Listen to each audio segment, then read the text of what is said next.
بسم اللہ الرحمن الرحیم۔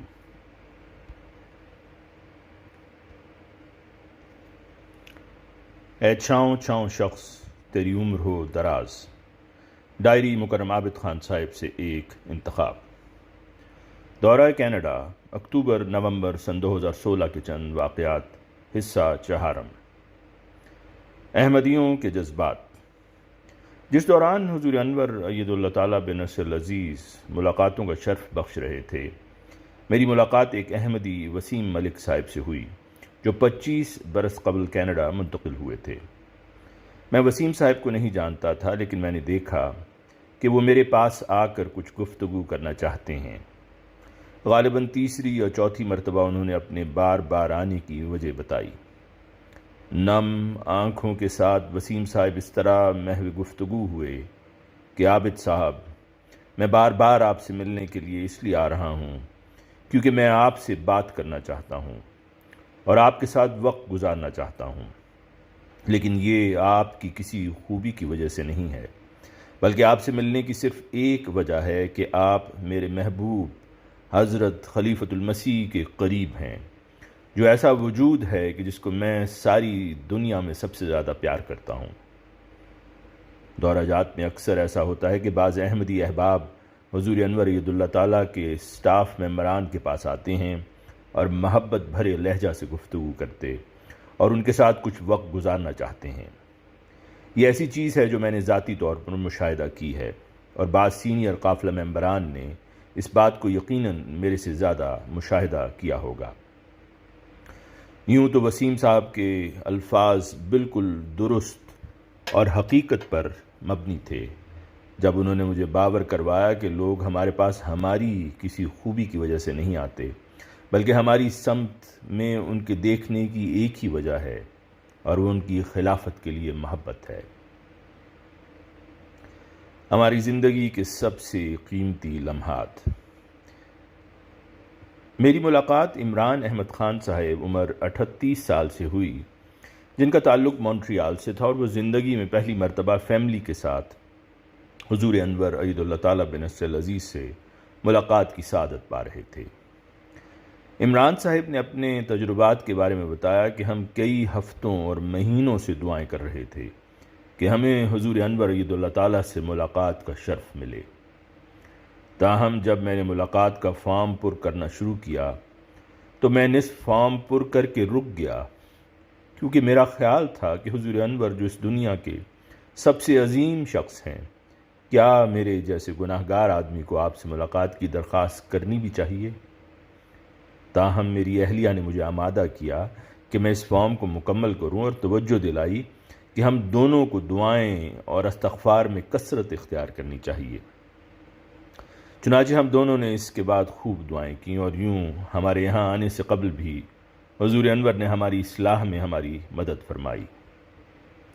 موصوف نے مزید بتایا کہ وہ 2 منٹ جو ہمیں حضور انور اید اللہ تعالیٰ کی صحبت میں میسر آئے، وہ ہماری زندگی کے سب سے قیمتی لمحات تھے۔ حضور انور نے ہمیں ماں باپ ہونے کے حوالے سے بھی ہدایات سے نوازا۔ جب ہم نے آپ کو بتایا کہ ہماری 12 ماہ کی بیٹی صرف دودھ پیتی ہے اور کوئی ٹھوس غذا نہیں کھاتی، تو یہ سماعت فرمانے پر حضور انور نے فرمایا کہ ہمیں اس کو ابلے ہوئے آلو پیس کر دینے چاہیے۔ اس پر میری اہلیہ نے بتایا کہ ہم اس کی کوشش کر چکے ہیں، لیکن وہ یہ بھی نہیں کھاتی۔ جواب میں حضور انور اید اللہ تعالیٰ بنصر العزیز نے فرمایا کہ ہمیں صرف اس کے آگے کھانا رکھ دینا چاہیے، اس کو اس کے ساتھ کھیلنے دینا چاہیے اور صبر سے کام لینا چاہیے۔ آہستہ آہستہ وہ اسے کھانے لگ جائے گی۔ خلافت دنیا میں امن قائم کرنے کا مرکز ہے۔ میری ملاقات نائجیریا کے خامس اولو ویکم سلام آلاڈا صاحب عمر 43 سال سے ہوئی، جو اس وقت اٹاوا میں مقیم ہیں۔ زندگی میں پہلی بار حضور انور اید اللہ تعالیٰ سے ملاقات کرنے کے بعد سلام صاحب نے بتایا کہ میرے لباس سے حضور انور نے پہچان لیا کہ میرا تعلق نائجیریا کے یوروبا قبیلے سے ہے، جس سے مجھے بہت حیرت ہوئی۔ بہرحال خلیفہ وقت سے زندگی میں پہلی بار ملاقات کی حالت ناقابل بیان ہے، اور میں جذبات سے مغلوب ہو گیا۔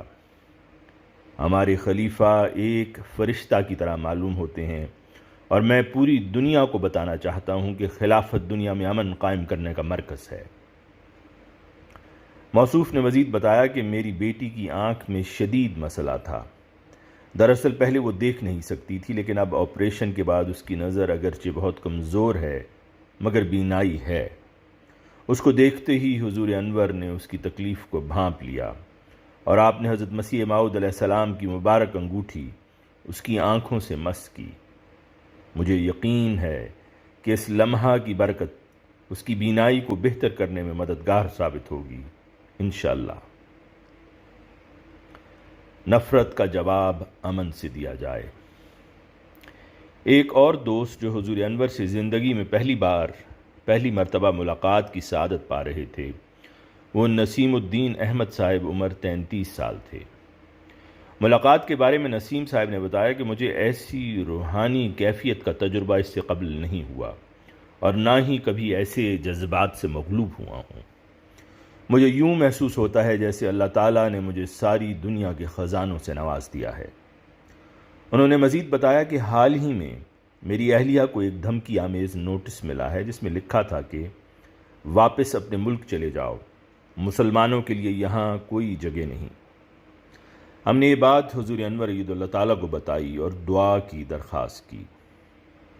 جواب میں حضور انور نے فرمایا کہ ایسے لوگ جاہل ہوتے ہیں، اور ہمیں انہیں یاد دلانا چاہیے کہ ایک محدود مقامی کمیونٹی کے علاوہ کینیڈا ہجرت کر کے آنے والوں کا ملک ہے۔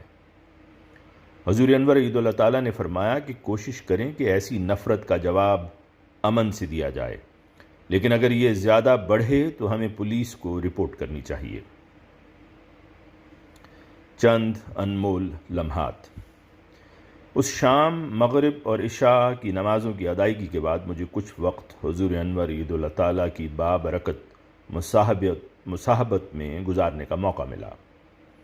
حضور انور نے پیٹر مینز برج کے انٹرویو کا دوبارہ تذکرہ فرمایا، نیز یہ بھی فرمایا کہ آپ نے امریکی صدر کی طرف سے مسلمانوں پر پابندی یا دیگر امتیازی پالیسیاں متعارف کروانے کی صورت میں خانہ جنگی سول وار کے حوالے سے تنبیہ فرمائی تھی۔ حضور انور عید اللہ تعالیٰ نے فرمایا کہ اس تنبیہ کی وجہ یہ تھی کہ جہاں کسی ایک فریق یا فرد واحد کی طرف سے ناانصافی ہو تو فطرتاً مظلوم کی طرف سے رد عمل ظاہر ہوتا ہے۔ اگر حکومت ایک مخصوص گروہ کے خلاف اپنی طاقت کا غلط استعمال کرتی ہے تو یہ انسانی فطرت ہے کہ وہ رد عمل دکھائیں گے اور ناانصافی کے خلاف کھڑے ہو جائیں گے۔ میں نے یہ بھی عرض کیا کہ پیس ویلیج میں تزئین کے لیے لگائے گئے برقی قمقمے گزشتہ 2 راتوں سے بند ہیں۔ اس کے جواب میں حضور انور عید اللہ تعالیٰ بنص العزیز نے فرمایا کہ میں نے ہدایت دی تھی کیونکہ ان دنوں شیعہ مسلمان عاشورہ منا رہے ہیں، اس لیے چند دن کے لیے ان کو بند رکھا جائے۔ اس سے عیاں ہوتا ہے کہ کس طرح حضور انور دوسروں کے جذبات کا خیال رکھتے ہیں، اور یوں خلافت احمدیہ حقیقی رنگ میں رواداری کو فروغ دے رہی ہے۔ مترجم ابو سلطان، معاونت مظفرہ ثروت، آواز مرزا عمران احسن۔